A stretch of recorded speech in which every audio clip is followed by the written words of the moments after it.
Bentuk yang ketiga, manipulasi, pada hewan mungkin tidak ada. Ketika dia menemukan sebuah benda yang dia anggap bisa menghilangkan rasa laparnya, tanpa berpikir panjang, hewan akan langsung memakan itu.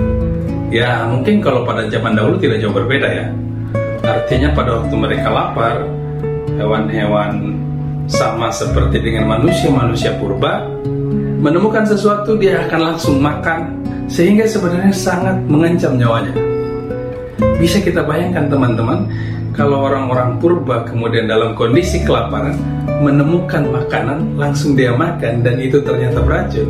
Itu kan, wow, saya tidak bisa membayangkan sudah berapa nyawa yang melayang sesungguhnya hanya untuk membuat kita mengetahui mana yang bisa dimakan, yang manusia-manusia purba itu sudah lakukan. Sehingga tidak mudah teman-teman, jangan hanya pikirin enaknya doang.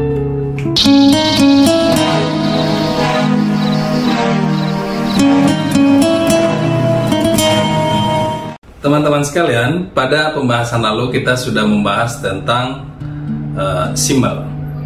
Yang kita ingat tentang simbol terutama bahwa masyarakat itu bukan hanya persoalan kumpulan beberapa orang yang kemudian kita berdebat mana yang lebih utama antara kumpulan itu sendiri atau individu-individu yang di dalamnya, melainkan yang menentukan sesungguhnya adalah adanya interaksi antar individu-individu yang ada di dalamnya.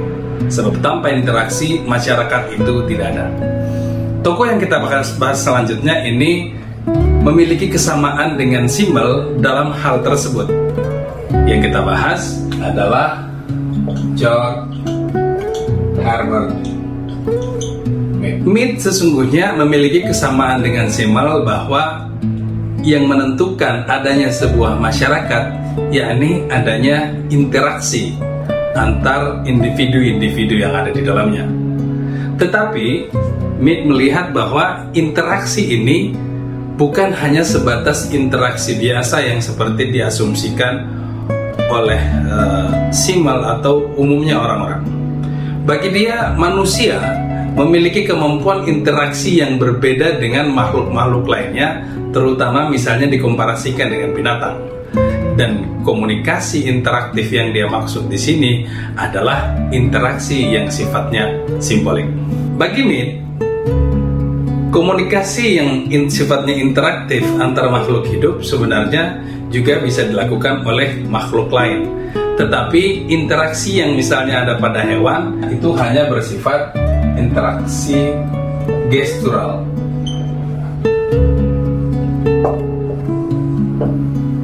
Gestural communication atau komunikasi isyarat itu juga adalah bentuk interaksi di mana antara hewan satu dengan hewan yang lain itu bisa melakukan semacam komunikasi isyarat. Misalnya contoh di lingkungan kita sering mendengarkan, apalagi kalau saya pribadi sangat terganggu, misalnya di malam hari dua kucing ini ribut, misalnya memperebutkan makanan. Kucing pertama pada waktu dia ingin merebut makanan, dia memperlihatkan bahwa dia dalam posisi mengancam. Kemudian kucing B yang tidak mau kalah juga memperlihatkan posisi dia yang siap untuk melawan. Lalu kemudian kucing A pertama pasang kuda-kuda memperbaiki posisinya, kucing B yang kedua ini juga melakukan hal sama, yang sesungguhnya saat mereka melakukan komunikasi tersebut, komunikasi gestural tersebut, itu tidak lain juga adalah sebuah bentuk interaksi. Bagi Mead, komunikasi yang dilakukan oleh manusia itu sangat berbeda dengan komunikasi gestural yang dilakukan oleh hewan ini. Hal yang sifatnya gestural itu hanya sampai pada hewan saja. Manusia melampaui itu. Manusia bisa melakukan komunikasi atau interaksi yang sifatnya simbolik. Perbedaan pertama antara manusia dengan hewan dalam komunikasi interaktif yang kedua ini adalah karena manusia itu bisa membayangkan atau memprediksi apa yang kira-kira akan dilakukan oleh lawan interaksinya. Kemudian dari prediksi tersebut, manusia bisa merekayasa respon yang akan dia lakukan. Manusia tidak secara otomatis melakukan respon yang sama, sebab dia bisa memprediksi, dia bisa membayangkan apa yang kira-kira akan terjadi atau apa yang kira-kira diharapkan oleh lawan yang berhadap-hadapan dengan dia. Manusia bisa berpura-pura, kemudian bisa manusia sengaja mengalah, manusia bisa melakukan sesuatu yang dari situ manusia bisa coba mendapatkan sebuah perspektif yang sebenarnya sangat mungkin juga disadari oleh lawan komunikasinya. Sehingga pada akhirnya di antara mereka berdua kemudian muncul pemahaman bersama. Dari pemahaman bersama inilah kemudian manusia tidak terikat pada hal-hal yang sifatnya visual saja, tetapi manusia bisa sampai kepada sesuatu yang sifatnya simbolik. Simbolik ini teman-teman jangan dibayangkan hanya berupa gambar, kemudian hal-hal yang ikonik visual, melainkan bentuk yang nyata antara lain juga adalah kata-kata. Sama seperti kita berkomunikasi saat ini, komunikasi kita yang sifatnya tidak langsung ini, apa yang saya katakan, tiap kata yang saya keluarkan, pada dasarnya adalah simbol-simbol yang hanya bisa dibangun, yang hanya bisa dibuat oleh manusia dengan adanya interaksi mereka untuk membangun kesepahaman bersama yang tidak dimiliki oleh makhluk lain. Iklim intelektual yang terbangun di masa Mead ialah pada waktu itu psikologi sedang populer-populernya di masa behaviorisme Watson. Mead mengakui bahwa behaviorisme Watson memiliki sebuah kelebihan, tetapi pada sisi lain dia tidak melihat itu memberikan solusi keseluruhan terkait persoalan sosial. Di Watson ketika itu dengan aliran behaviorismnya, Watson memandang bahwa hal-hal yang bisa kita pelajari dari manusia itu cukup dengan melihat perilaku-perilaku mereka pada waktu kita melakukan eksperimen. Dan dia banyak melakukan hal tersebut misalnya pada hewan. Hal yang nyata juga bagi dia misalnya tidak jauh berbeda dengan manusia. Contoh misalnya ketika seseorang ketakutan, itu akan kelihatan secara fisik adanya perubahan detak jantung yang jauh lebih cepat dan hal-hal yang lain. Dengan kata lain bahwa seluruh gejala psikologis hanya bisa terukur ketika ada semacam yang sifatnya gejala empirik atau psikologi empirik semacam inilah yang kemudian menjadi tren pemikiran Watson ketika itu. Nah, pandangan behaviorisme seperti ini teman-teman itu mendapat penolakan yang besar dari kelompok idealisme Jerman. Idealis Jerman memandang bahwa manusia itu tidak persis sama seperti hewan yang ketika dia diberikan sebuah stimulus dan dia akan langsung merespon begitu saja. Manusia itu memiliki kebebasan, manusia memiliki kemampuan untuk memilih respon yang tidak sama begitu saja dengan hewan, sehingga menjadikan hewan sebagai contoh untuk disamakan dengan manusia dalam psikologi empirik seperti Watson di behaviorism itu sama sekali tidak tepat. Bagi dia, manusia itu lebih dari sekedar ciri-ciri fisik, gejala-gejala yang terlihat dari fisiknya dia. Manusia memiliki semacam kesadaran subjektif yang sama sekali tidak dimiliki oleh hewan, yang membuat dia, seperti saya katakan tadi, mengkritik kelompok behavioris. Behavioris ini memandang seolah-olah semuanya cukup dijelaskan dengan overt behavior, perilaku yang nyata. Inilah yang coba kemudian dijebatani oleh Mead dengan mengatakan bahwa sesungguhnya antara gejala-gejala fisiologis yang kemudian juga dipengaruhi oleh neurologi yang menjadi concern behaviorism itu memang sesungguhnya terkait dengan persoalan kesadaran subjektif yang menjadi pegangan kelompok idealis. Bagi dia, manusia merespon lingkungannya itu memang tidak secara otomatis sama seperti yang digambarkan oleh behaviorisme dengan gejala-gejalanya saja, tetapi bahwa gejala-gejala tersebut itu sebenarnya adalah sesuatu yang dihasilkan dari pemikiran dia yang refleksif. Manusia itu bukan hanya sebatas overt behavior, tetapi pada manusia juga ada yang namanya covert thinking. Jadi yang terlihat nyata memang perilakunya, tetapi ada sebenarnya yang tersembunyi, yakni pemikirannya. Dan tindakan dia sesungguhnya bukan hanya sebatas respon otomatis, melainkan adalah hasil dari apa yang dia pikirkan. Oleh karena itu, manusia ketika merespon lingkungannya sesungguhnya adalah hasil baik dari covert thinking yang kemudian melahirkan overt behavior. Inilah kenapa kemudian Mead menyebut dirinya sebagai social behaviorism. Dia melihat behaviorism sebagai sesuatu yang positif, tetapi sebenarnya dia tidak bersifat personal, dia bersifat sosial. Dengan kata lain teman-teman, dari sini tergambar bahwa dia memandang sebagaimana halnya komunikasi di luar sana bersifat interaktif, sesungguhnya proses berpikir yang ada pada diri manusia juga adalah sebuah interaksi, yakni interaksi pada dirinya sendiri, di mana pada waktu Anda mungkin berkomunikasi dengan diri sendiri, Anda sebenarnya sedang membayangkan perspektif orang lain, membayangkan orang lain yang mungkin men-challenge Anda, yang kemudian ada semacam dialog di dalam hati Anda sendiri. Berpikir adalah sebuah proses interaksi, dan ini sebenarnya bernuansa sosial. Oleh karena itu teman-teman, menurut Mead, secara konseptual diri manusia itu ia kelompokkan menjadi dua, self sebagai I dan self sebagai me. I ini tentu saja yang dia maksud adalah diri dalam konteks sebagai subjek, sementara me adalah dalam konteks sebagai objek. Setelah tadi yang menjelaskan bahwa proses berpikir pada prinsipnya sama dengan proses berkomunikasi, Mead kemudian juga mengajak kita berpikir tentang konsep diri atau konsep self. Sebagai sang subjek, manusia ini memiliki sisi merdeka, spontanitas, tetapi ini secara momen dia hanya terjadi saat ini di sini. Manusia sang subjek ini merespon saat itu, di masa itu, di situ. Tidak ada refleksi renungan apapun di saat itu. Kenapa?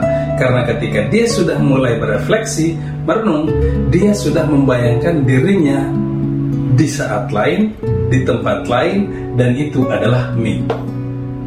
Beberapa waktu yang saya tadi itu sudah berubah dari I menjadi me. Dia sudah lewat, dia sudah saya bisa pikirkan. Demikian juga apa yang akan rencana saya lakukan ke depan, bahkan kata yang akan saya gunakan setelah ini, itu sudah menjadi me. Sesuatu yang sudah terpikirkan, sesuatu yang sudah terobjekkan, sesuatu yang sudah menjadi sisi reflektif manusia, akan menjadi pengetahuan, atau mungkin akan menjadi sesuatu yang diantisipasi. Karena itu, bicara tentang diri manusia dalam Mead, dia berusaha memadukan antara spontanitas, kesadaran, kebebasan sebagai sesuatu yang dimiliki oleh manusia dengan hal-hal lain yang juga menjadi objek pertimbangan manusia, termasuk pada waktu berdialog dengan dirinya. Dialog yang terjadi dalam diri manusia itu sendiri sesungguhnya antara si I dan si me, yang semuanya sama-sama ada pada diri si self, saya sendiri. Mead lalu memperdalam terkait pembentukan kesadaran diri, bahwa diri yang kita konsepkan ini itu tidak terjadi begitu saja, melainkan melalui sebuah proses yang sejak kecil sudah kita lalui. Ada setidaknya 3 tahap bagi dia terbentuknya kesadaran diri seseorang. Tahap pertama adalah bermain peran, atau ya kita sebut saja bermain. Pada waktu kita kecil, atau kita bisa melihat adik kita atau anak kita, bagi teman-teman yang sudah berkeluarga, kita melihat bagaimana seorang anak coba berperan sebagai seseorang, sebuah profesi kah, kemudian idolanya kah, atau mungkin tidak jarang tokoh-tokoh atau karakter di sebuah film yang dia sukai, yang di situ dia kemudian sudah membayangkan dirinya menjadi seperti sosok tersebut.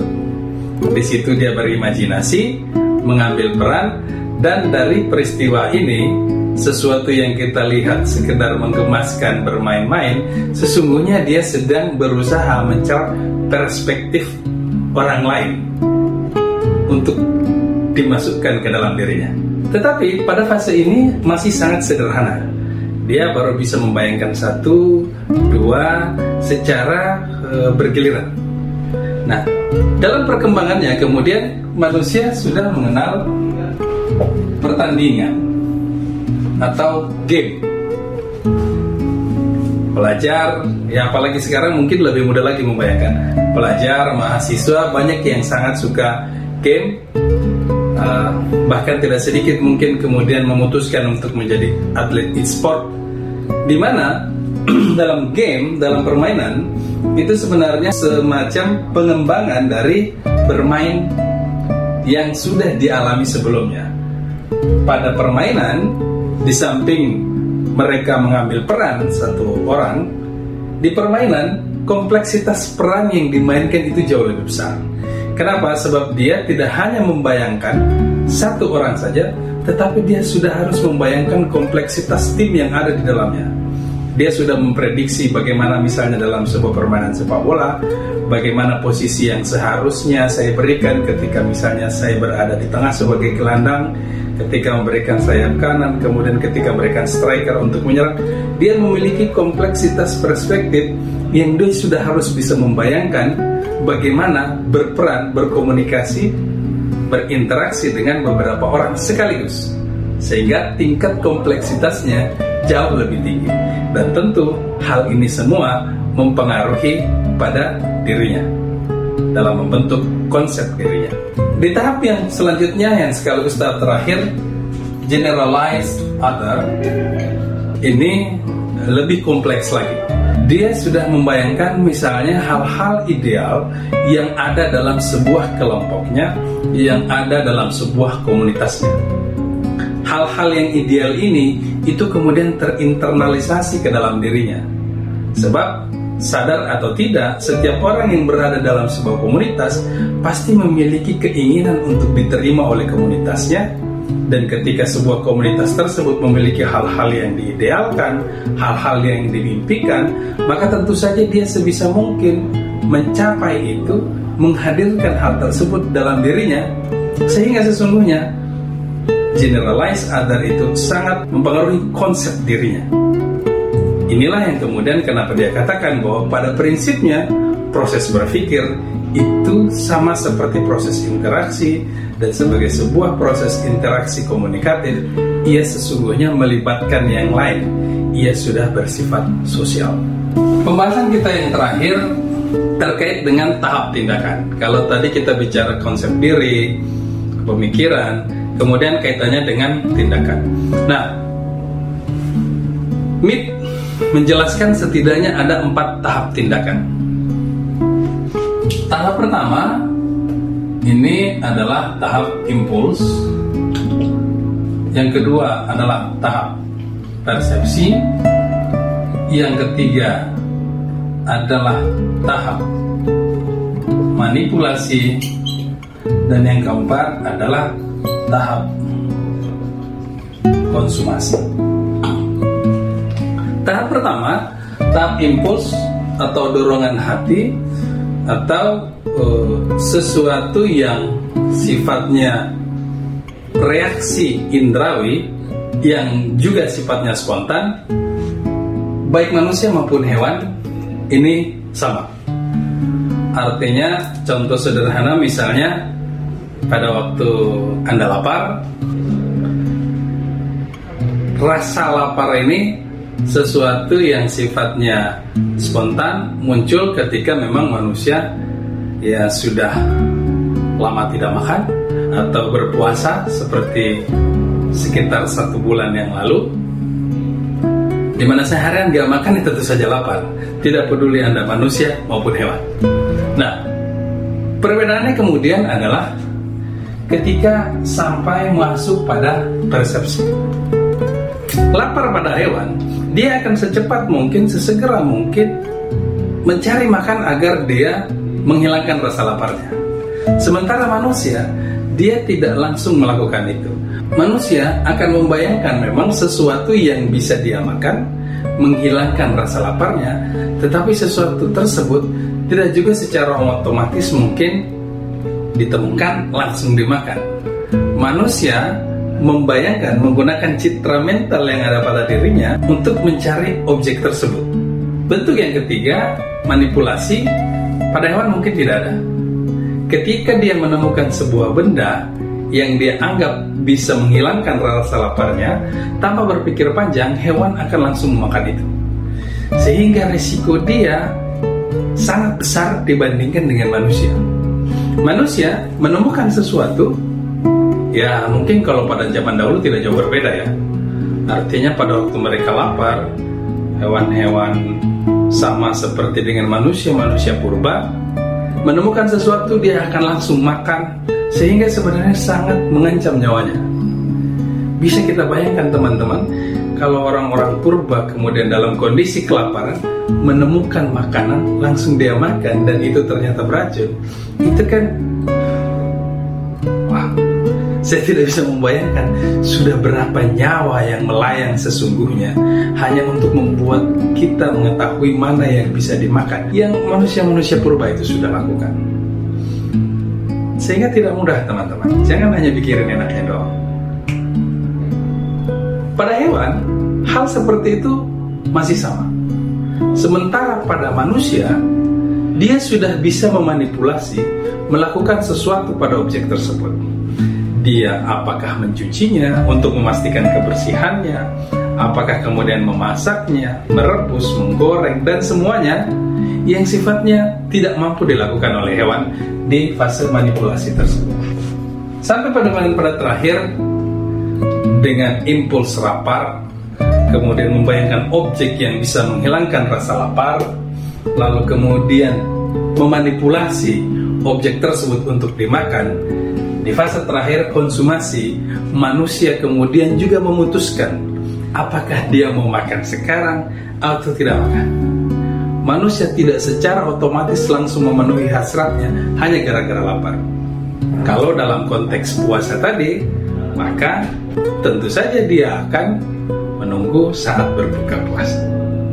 Nah, inilah yang kemudian teman-teman sekalian, saya katakan MIP memandang bahwa manusia pada prinsipnya memiliki kelebihan-kelebihan yang tidak dimiliki oleh hewan, dan terutama hal tersebut terkait dengan kemampuan manusia berkomunikasi, berinteraksi, dan melakukan semua tindakan-tindakan ini.